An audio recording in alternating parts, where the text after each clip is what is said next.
Hi, welcome to the Shaman and the Mermaid. We're out here in our summer adventure with Jai Ma and our gypsy wagon, and we're giving you the astrological forecast for July 29th through August 27th, and what an odyssey. We're playing with the word Odyssey because we just saw the movie and highly recommend. It was recommended to us from our son Bo.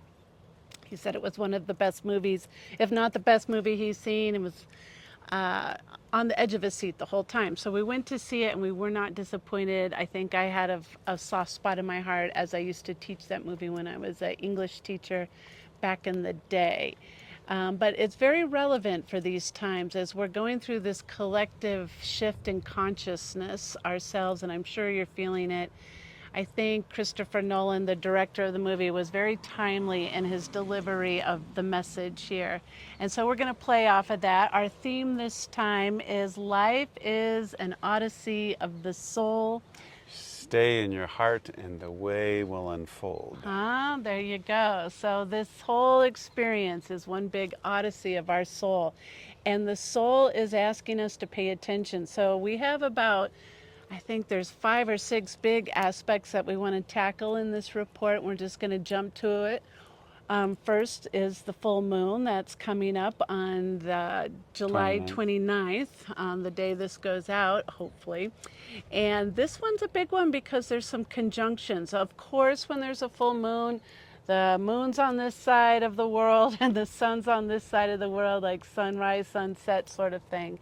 And conjunct with these big luminaries are also some important planets. With the moon saddled in Aquarius is Pluto. And with the sun, who is dwelling now in Leo, happy birthday to all the Leos, is Jupiter.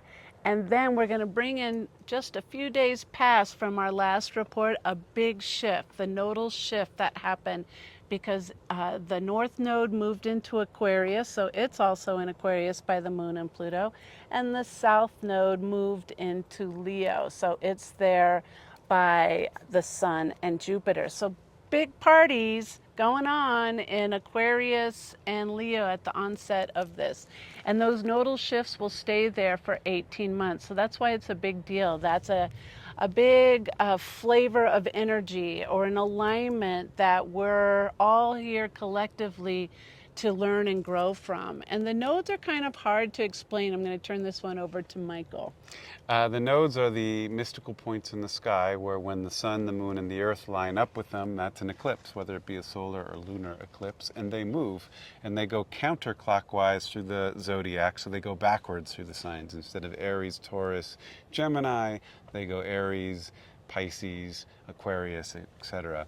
And they are the governors or the way markers of evolution of the soul, both for the collective planet and for you individually, what's happening in your life.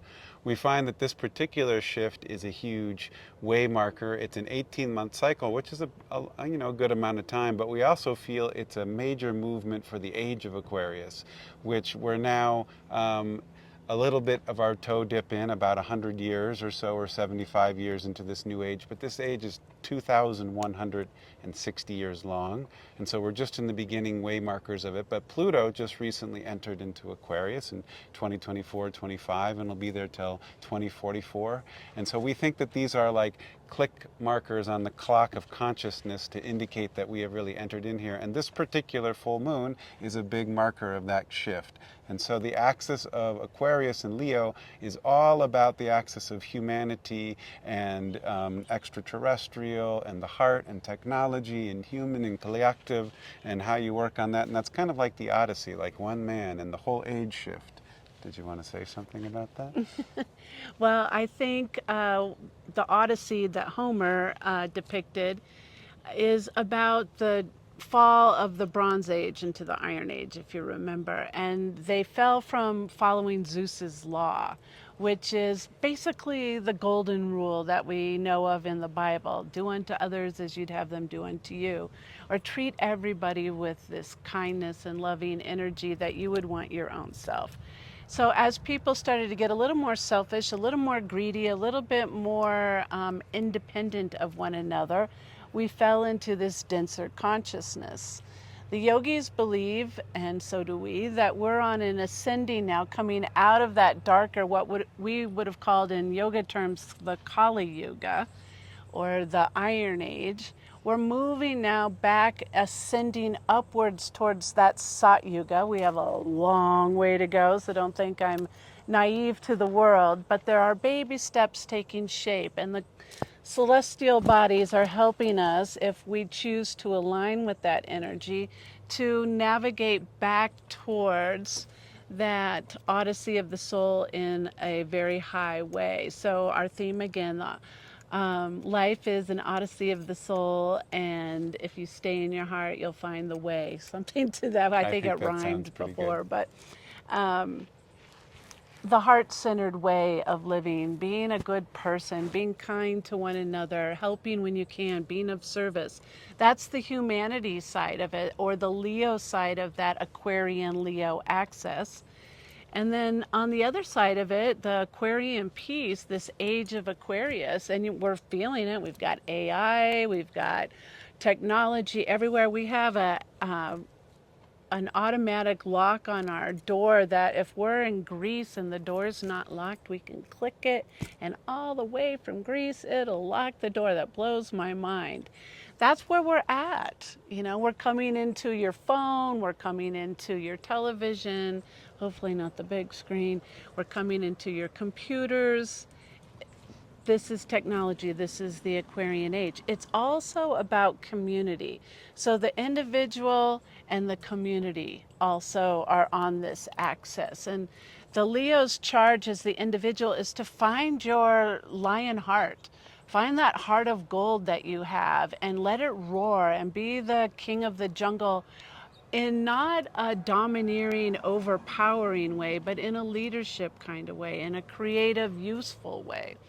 And then the other side of it is once you step into your lion heart, then you help everyone else do the same thing. So you cross that into the Aquarian communal sense of it and let everyone else find their capacity as a good person too.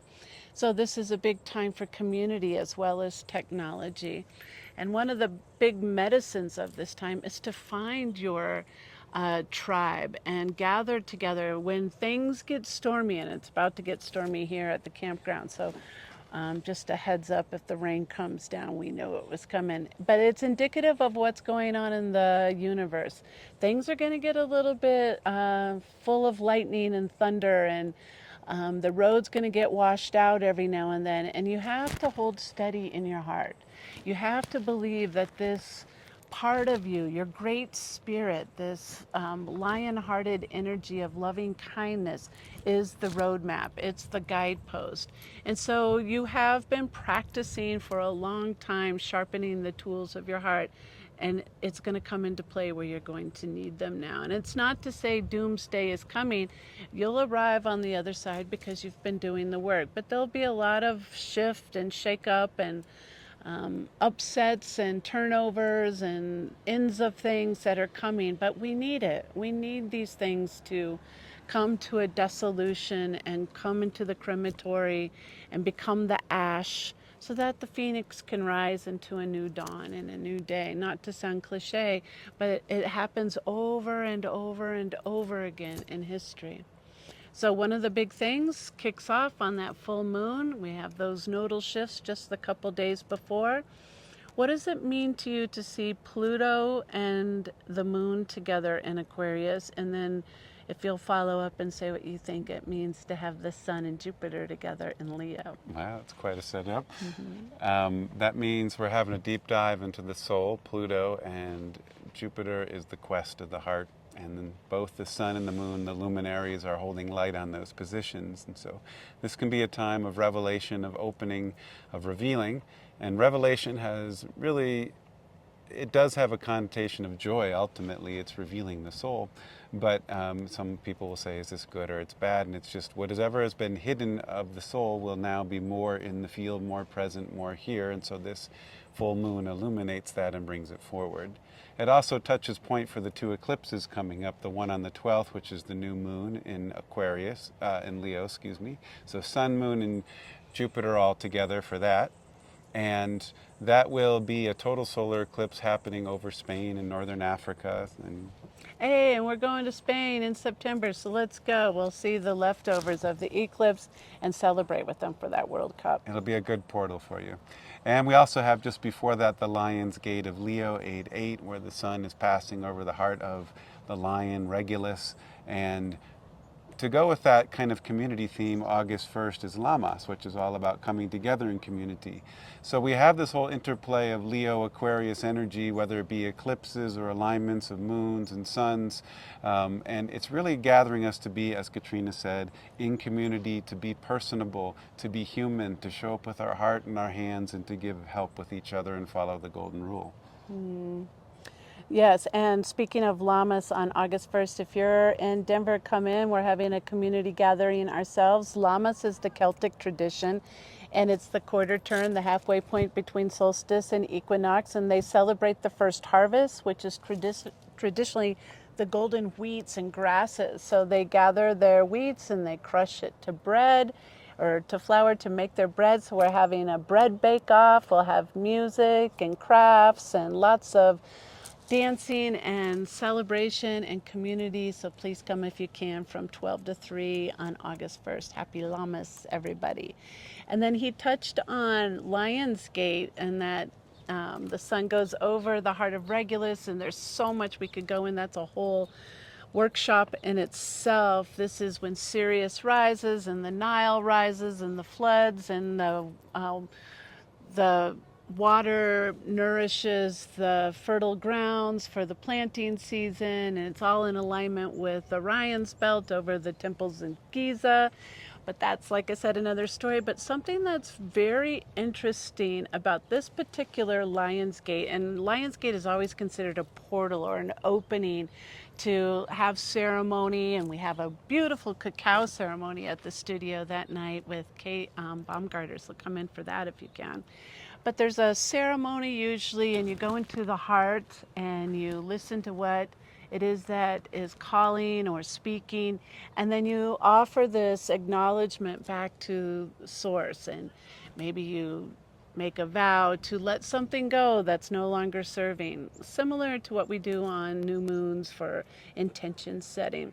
But as I said, this particular Lion's Gate on 8-8 is powerful because there's an unusual amount of trines and sextiles, something like 12 or 13 sextiles and trines. Those mean harmonies. That means there's exact touch points around the wheel that is all pointing back to that energy of Lionsgate. So it's kind of like the portal is being outlined with these harmonic aspects so that you can't miss when you throw it through the portal, whatever it is that you're releasing.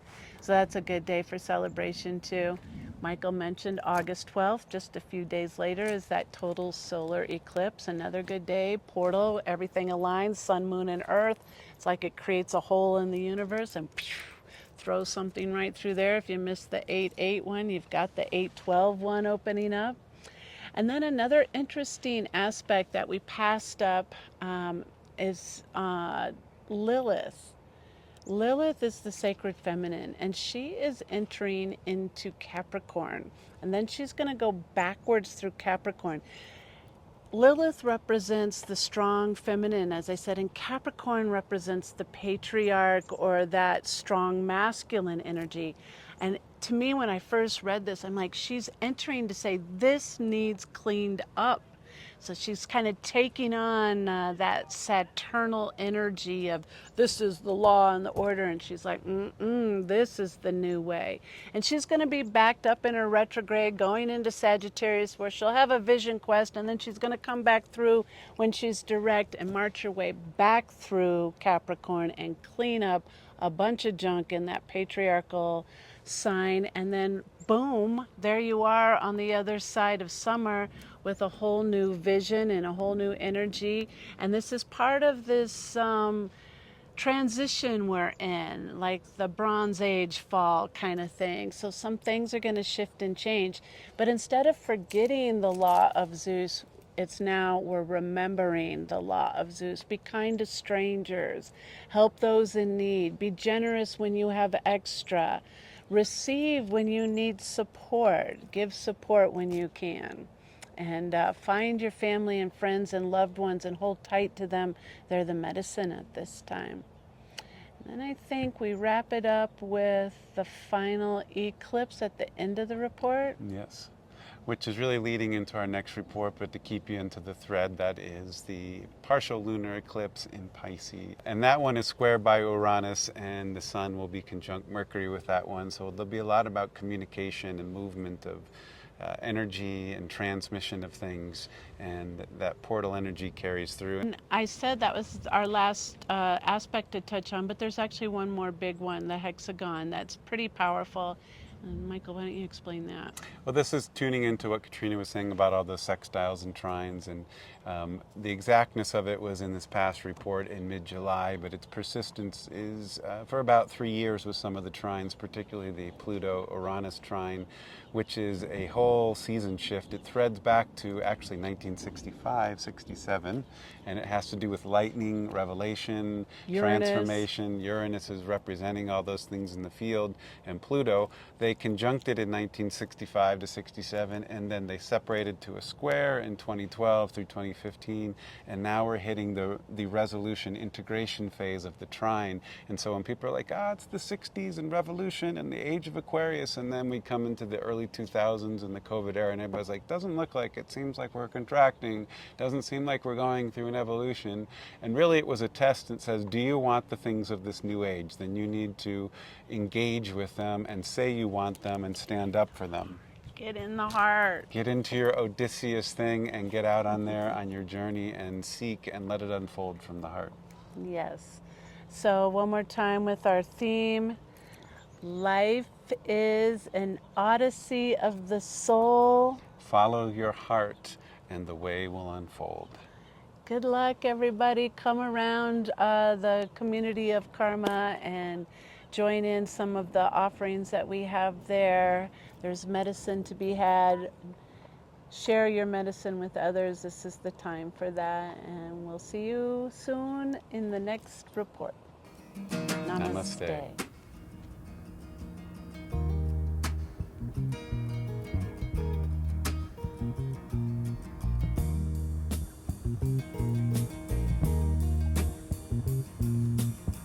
We were born before the wind,